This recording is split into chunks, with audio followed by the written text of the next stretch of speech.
하루는 욥의 자녀들이 그 맏아들의 집에서 음식을 먹으며 포도주를 마실 때에 사환이 욥에게 와서 아뢰되 소는 밭을 갈고 나귀는 그 곁에서 풀을 먹는데 스바 사람이 갑자기 이르러 그것들을 빼앗고 칼로 종들을 죽였나이다. 나만 홀로 피하였으므로 주인께 아뢰러 왔나이다. 그가 아직 말하는 동안에 또 한 사람이 와서 아뢰되 하나님의 불이 하늘에서 떨어져서 양과 종들을 살라 버렸나이다.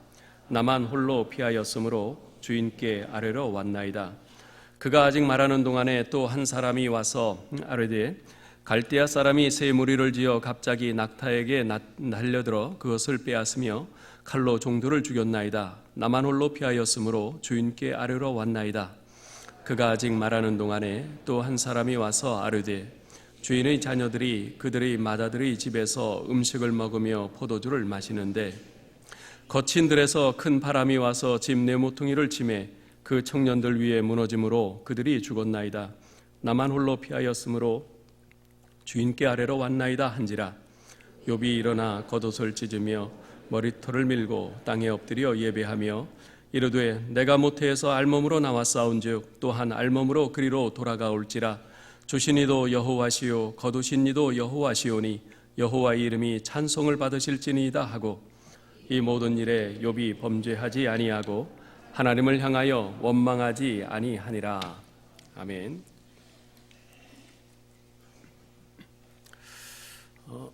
이곳에도 그런 도로가 있는지 모르겠는데요.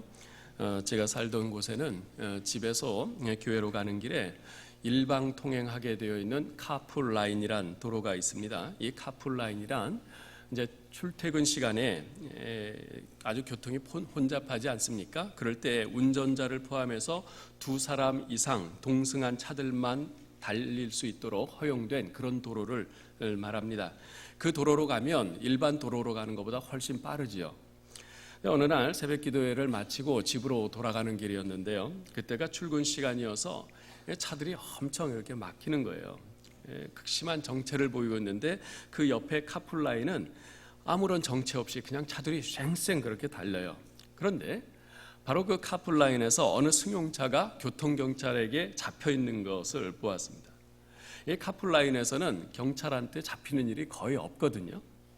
너무 신기해서 천천히 지나치면서 보니까 그 승용차에 운전자 한 사람만 타고 있었어요. 카풀라인은 두 사람 이상 탑승한 차량만이 이제 운행하게 되어 있는데 이게 법이에요. 그렇지 않으면 이제 걸린단 말이죠. 근데 그 차량이 걸린 건 당연한 거죠.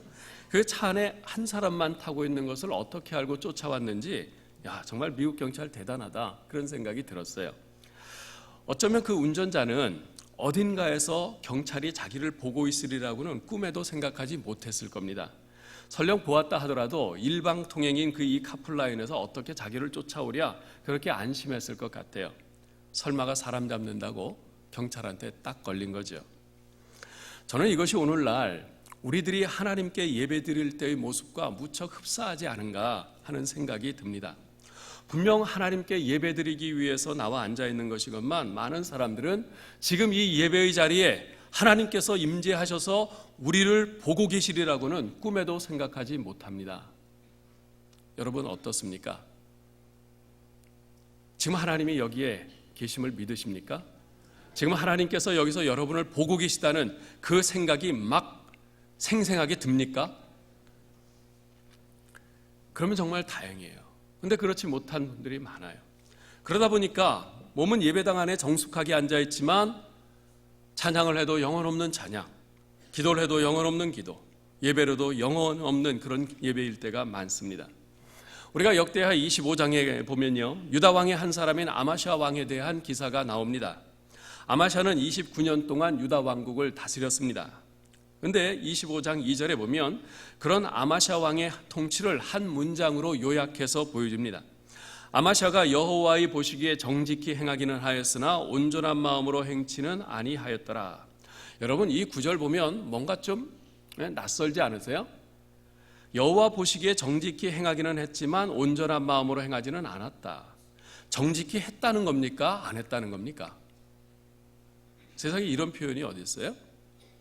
옳은 일은 했지만 전심으로 행하지는 않았다. 이런 거죠. 이것이 혹시 우리의 예배의 모습은 아니겠는지요? 주일마다 하나님 앞에 예배드리기 위해서 교회에 옵니다. 그러나 전심으로 나아가지는 않습니다. 설교를 들어요. 그러나 전심으로 듣지는 않습니다. 하나님께 찬양하고 기도합니다. 그러나 전심으로 하진 않아요. 헌금을 합니다만 전심으로 드리진 않아요. 많은 그리스도인들이 예배에 참석은 하지만 전심으로 참여하지는 않습니다. 그 밥 웨버란 분이 예배는 동사다라는 책에서 이런 말을 합니다. 예배는 단순히 관람하는 것이 아닌, 관찰하는 것이 아닌 우리가 참여해야 하는 것이다. 여러분, 축구 경기를 관람할 때와 그 경기에 참여하는 것은 전혀 다릅니다. 둘 다 축구를 좋아한다는 것은 사실일 거예요. 관람하는 사람이나 경기를 하는 사람이나 축구를 좋아하는 건 틀림없어요. 그런데 실제로 그 둘 사이에는 엄청난 차이가 있습니다.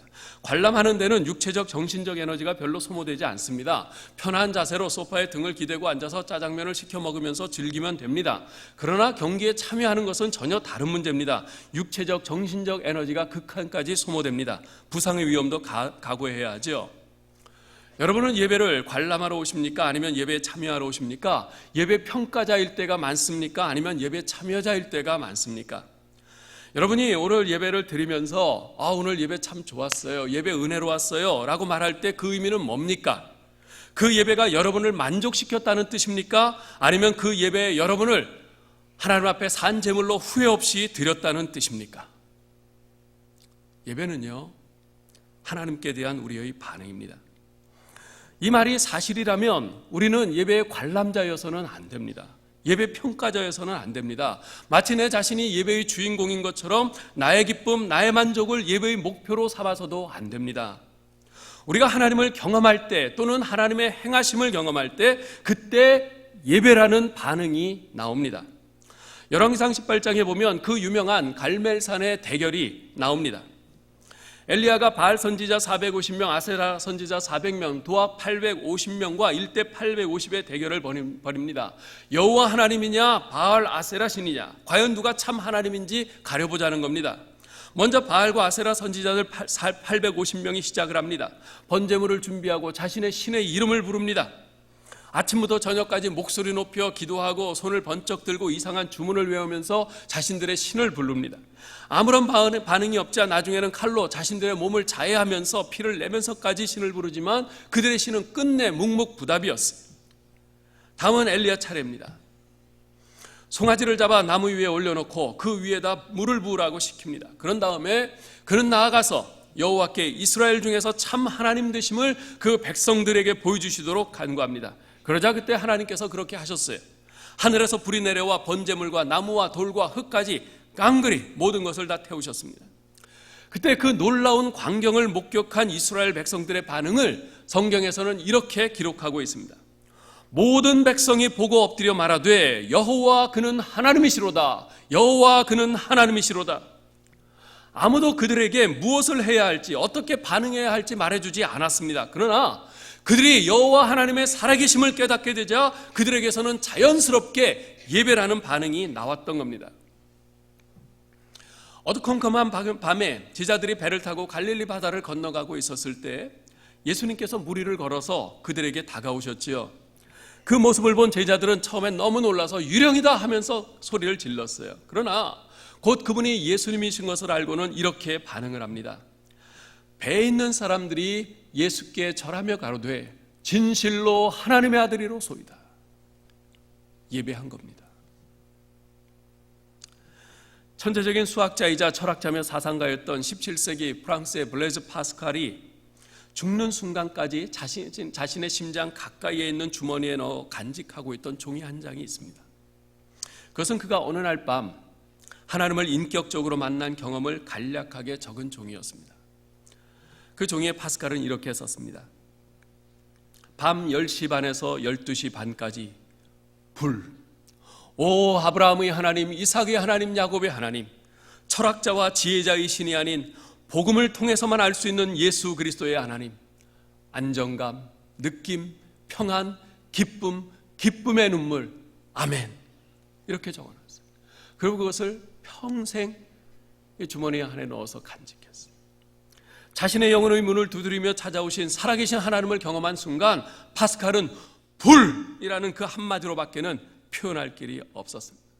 그것은 살아계신 하나님을 경험한 파스칼에게서 나온 예배의 반응이었습니다. 이상 살펴본 것처럼 살아계신 하나님을 경험한 사람들에게서는 한결같이 예배라는 반응이 일어났습니다. 그러나 살아계신 하나님에 대한 경험은 단지 그처럼 놀랍고 경이롭고 황홀한 경험만 있는 것이 아닙니다.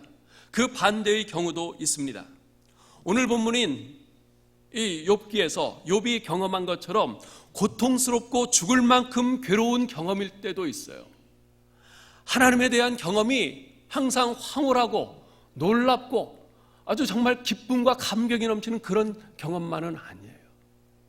죽는 것보다 괴로울 정도의 그런 경험일 때도 있어요. 욥은 하루아침에 그 많은 재산을 다 잃었습니다. 하루아침에 많은 종들과 특별히 사랑하는 10명의 자녀들을 다 잃었습니다. 그뿐 아니라 머리끝부터 발끝까지 온몸에 악성 종기가 생겨서 문둥병자처럼 됐습니다. 그가 경험한 것은 갈멜산에 모인 이스라엘 백성들이나 갈릴리 바다 위의 제자들 또는 파스칼이 경험한 것 같은 살아계신 하나님에 대한 황홀하고 경이롭고 행복한 경험이 아니었습니다. 너무나도 황당하고 고통스럽고 죽을 만큼 괴롭고 아주 불행한 그런 경험이었어요. 그런데 욥이 경험한 바로 그 불행과 고통을 동일하게 경험한 또 한 사람이 있었습니다. 누굽니까? 바로 욥의 아내입니다. 그녀도 졸지에 10명의 아들, 딸들을 다 잃었습니다. 모든 재산을 다 강탈당했어요. 게다가 평생 의지하며 믿고 살아온 남편마다 온몸에 악창이 나서 문둥병자처럼 됐습니다. 그녀가 경험한 고통은 결코 욥의 고통 못지 않았습니다. 그런데 그 상황에서 그녀는 어떤 반응을 보입니까? 그녀는 온몸에 난 악창 때문에 가려워서 기와조각으로 몸을 북북 긁고 있는 자기 남편 욥에게 이렇게 퍼붓습니다. 당신이 그래도 자기의 순전을 굳게 지키느뇨? 하나님을 욕하고 죽으라. 그녀는 자신이 경험한 불행과 고통 때문에 그것에 대해서 하나님께 믿음이 아닌 감정으로 반응했어요. 반면에 욥은 우리 인생 가운데 자유롭게 행하시는 하나님의 주권을 철저히 믿고 있었습니다. 그래서 자신에게 일어난 그 모든 불행이 하나님께로부터 온 것임을 알았어요. 그런 우리 인생에서 죽을 만큼 고통스러운 불행한 일도 주시는 하나님을 경험한 겁니다. 어찌됐건 그건 역시 하나님에 대한 경험이었습니다. 그리고 욥은 그 하나님에 대해 예배로 반응했습니다. 오늘 읽은 본문 말씀 가운데 20절로 22절에 이렇게 말씀합니다. 욥이 일어나 겉옷을 찢고 머리털을 밀고 땅에 엎드려 예배하며 이르되 내가 모태에서 알몸으로 나왔사온즉 또한 알몸이 그리로 돌아가올지라. 주신 이도 여호와시요 거두신 이도 여호와시오니 여호와의 이름이 찬송을 받으실지니이다. 이런 욥의 반응에 저는 아무런 말을 못하겠어요. 여기에 무슨 코멘트를 달 수 있겠습니까? 그저 입을 다물 수밖에 없습니다. 저는 이 욥기를 이 부분을 읽을 때마다 생각나는 집사님 한 분이 있습니다. 그분은 한국에서 최고로 좋다는 대학을 졸업하고 미국에 유학 가서 박사학위를 받았습니다. 그리고 거기서 사랑하는 사람을 만나서 결혼하여 가정을 꾸리고 스라에 3 자녀를 두었습니다. 자녀들도 모두 똑똑해서 아주 또 착해서 그래서 3 아들 모두 남들이 부러워하는 명문대학에 진학했습니다. 무엇 하나 걱정 근심이 없는 가정이었죠. 주변의 모든 사람들의 부러움을 사는 가정이었습니다. 그런데 어느 날 대학에 다니는 딸 아이가 불의사고로 죽었습니다. 그야말로 청천하늘의 날벼락이었어요. 고등학생 때는 교회에서 그 유스그룹 회장을 하면서 열심히 섬겼고 학교에서는 최우등으로 졸업했어요. 그래서 미국에서 아니 세계에서 첫 번째 손에 꼽히는 명문대에 진학을 했습니다. 대학 진학한 후에도 계속해서 아주 잘해가지고 미국 아이들을 제치고 리더십을 발휘하고 있었고 이제 그해 여름에는 이제 방학하면 중남미의 어느 가난한 나라에 단기 선교를 가기로 그렇게 하고 준비를 하고 있었습니다. 그런 딸이 불의의 그런 죽음을 당했으니 그 충격이 얼마나 컸겠어요. 2 내분이 딸의 유품을 정리하러 딸아이의 학교로 갔다는 소식을 들었습니다. 그래서 저도 다른 교우 2분과 함께 비행기를 타고 갔어요. 가서 보니까 이제 기숙사에 갔는데 거기서 딸의 유품을 정리하는 그 집사님 모습이 의외로 굉장히 침착했어요. 근데 그게 평소에 그분의 모습이었어요. 항상 침착하고 단정하고 흐트러짐이 없는 모습. 근데 이제 다 끝나고 나서 이제 호텔에 와서 임종 예배를 같이 드렸습니다. 근데 예배를 드리는데 갑자기 그 집사님이 하면서 큰 소리로 우시는 거예요. 마치 막혔던 뚝이 터지는 것 같았습니다. 이제까지 10년 이상 그 집사님을 곁에서 봐왔는데 단 한 번도 그런 모습을 본 적이 없었어요. 얼마나 충격이 컸으면 그토록 자기 절제에 철저했던 집사님이 저렇게 무너지는 것일까 감히 짐작이 되지 않았습니다. 그로부터 3년 후 이번에는 아내 되는 권사님이 암이라는 의사의 통보를 받았어요. 그리고 몇 달간의 힘든 투병 끝에 하나님의 부름을 받으셨습니다. 딸에 이어서 사랑하는 아내를 앞서 떠나보낸 그 집사님 심정이 어땠을까요? 그러나 그것이 끝이 아니었습니다. 그 집사님에게는 미국에서 5손가락 안에 꼽히는 명문대학을 졸업한 아들이 있었는데 그 아들이 어느 날 어린 딸까지 딸린 미혼모인 외국 여자와 결혼하겠다고 고집을 부린 거예요. 그 말을 들은 집사님이 얼마나 기가 막혔을까요? 처음엔 반대도 많이 했어요. 그러나 결국에는 그 아들의 뜻을 존중해 주기로 결정을 했습니다. 어느 날 그 집사님을 만났는데 그 집사님이 그런 말씀을 하세요. 목사님, 그들 모녀를 받아들이기로 했습니다. 그리고 그 며느리 될 아이를 하나님께서 먼저 데려가신 딸 대신 새로 주신 딸로 받아들이렵니다. 그리고 그녀의 어린 딸을 하나님이 덤으로 주신 손녀로 받아들이려고 합니다. 그의 추수감사절이 됐습니다. 저는 추수감사절이 되면 교우들에게 그냥 추수감사 헌금만 내지 마시고 지나온 한 해를 돌아보면서 하나님의 은혜의 손길들을 되새기며 감사한 내용들을 적어서 같이 내달라고 그렇게 권면을 합니다. 나중에 이렇게 회계부에서 이제 그것을 다 걷어가지고 저한테 줬어요. 감사한 내용들 쭉 이렇게 많이들 있었는데, 근데 그 집사님이 감사 헌금을 내면서 헌금 봉투 안에 동봉한 그 쪽지도 있었습니다. 그 쪽지에 이렇게 쓰여 있어요. 금년에는 앞날을 꿈꿀 수 없어 무너지며 어렵게 지내던 여리고 어린 모녀를 새 식구로 맡게 되었습니다. 그들의 푸른 꿈이 다시 돋아나도록 함께 소망의 길을 마련할 수 있도록 저희 식구를 인도해 주시는 우리 하나님께 감사드립니다. 저는 집사님의 그 쪽지를 읽으면서 울지 않을 수 없었습니다. 엄청난 충격과 아픔과 슬픔으로 점철된 그 모진 인고의 세월을 믿음으로 묵묵히 감당하면서 비록 여전히 이해되지는 않지만 눈앞에 펼쳐지는 그 하나님의 뜻을 받아들이며 오히려 하나님께 감사와 찬양을 드리는 그 집사님의 모습을 보면서 목사인 제가 한없이 부끄러웠습니다. 동시에 그런 집사님과 함께 신앙생활하는 것이 너무도 감사했습니다. 모르긴 몰라도 우리 하나님께서는 그해 추수감사절에 그 집사님을 통해서 최고의 예배를 받으셨을 것이라고 믿습니다. 사랑하는 여러분, 지금 여러분은 어떤 하나님을 경험하고 계십니까? 여러분을 형통케 하시는 하나님을 만나고 계십니까? 여러분이 간절히 기도하는 제목에 대해 그대로 응답해 주셔서 여러분으로 하여금 하나님을 믿는 것이 기쁘고 신나게 하시는 그 하나님을 경험하고 있습니까?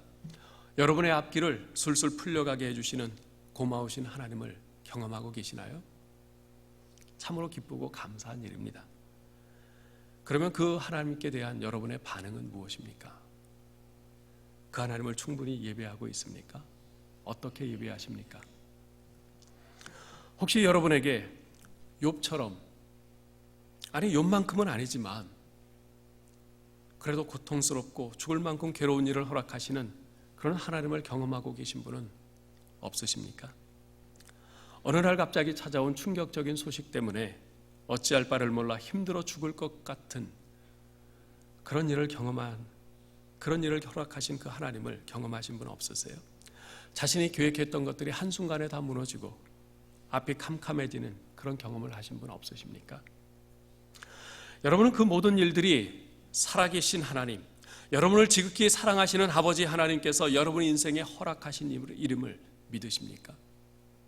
비록 이해할 수는 없지만 그러한 일들 가운데 여러분을 향하신 하나님 아버지의 거룩하시고 선하시고 온전하신 뜻이 있음을 믿으십니까? 그 하나님께 여러분은 어떤 반응을 보이십니까? 사랑하는 성도 여러분, 예배는 하나님께 대한 믿음의 반응입니다. 그 일이 여러분이 원하는 일이든 원치 않는 일이든 그 일들 가운데 하나님 아버지의 선하신 뜻이 있음을 믿으며 감사로, 찬양으로, 믿음의 고백으로 반응하는 것, 그것이 바로 예배입니다. 우리가 주일마다 나와서 드리는 그 주일 예배는 바로 그런 반응의 예배여야 합니다. 지난 일주일 동안 이 세상에 살면서 내가 경험한 다양한 일들, 그 일들 가운데 나를 돌보시고 나와 함께 하시고 나에게 은혜 주시고 또 감당케 하시고 이기게 하신 그 하나님, 내가 경험한 그 하나님, 그 하나님에 대한 경험을 가지고 주 앞에 나와서 하나님, 지난 일주일 동안도 주님께서 저와 이렇게 함께 해주심을 감사합니다. 이 어려운 일이 있었지만 그 가운데서도 제가 무너지지 않고 이렇게 우리 하나님 앞에 다시 나와서 예배할 수 있게 하심을 감사합니다. 그 하나님께서 나를 그 가운데서 통과하게 하신 것을 감사합니다. 하나님께 대한 그 경험을 가지고 그 하나님에게 믿음으로 반응하는 그것이 바로 주일 예배인 것입니다. 여러분, 이 시간 모두 눈을 감아보시기 바랍니다. 눈을 딱 감아보세요. 오늘 새해 5째 날을 우리가 맞이했습니다. 지금 여러분은 어떤 길을 걷고 있습니까? 새해 벽두부터 여러분이 하고 있는 일들이 술술 잘 풀리고 가정에 기쁜 일들이 생기고 있습니까? 반대로 지난해도 어려웠는데 새해가 되었어도 사정은 나아질 기미가 안 보이고 여전히 하루하루가 답답하고 힘드십니까? 지금 여러분은 어떤 일을 경험하고 있습니까? 지금 여러분은 어떤 하나님을 경험하고 계십니까? 여러분이 경험하고 있는 그 일에 대해, 여러분의 삶에 그 일을 허락하신 하나님에 대해 여러분은 어떻게 반응하고 있습니까? 욥의 아내와 같이 감정을 따라 반응하고 있습니까? 아니면 욥과 같이 믿음으로 반응하고 있습니까? 이 시간에 여러분 자신의 상황을 하나님께 아뢰면서, 하나님, 제가 욥의 아내와 같이 믿음 없는 자처럼 감정으로 반응하지 않게 하시고 욥과 같이 지금 제게 일어나고 있는 모든 일들을 믿음의 눈으로 바라보며 하나님을 신뢰하는 가운데 믿음으로 반응하게 해주옵소서. 기도하시기 바랍니다. 이 시간 지금 여러분에게 일어나고 있는 일들, 여러분이 걷고 있는 그 일들을 생각하면서 우리 하나님 앞에 여러분이 믿음으로 반응하며 이 시간 같이 한번 기도하겠습니다. 하나님 아버지, 하나님 아버지,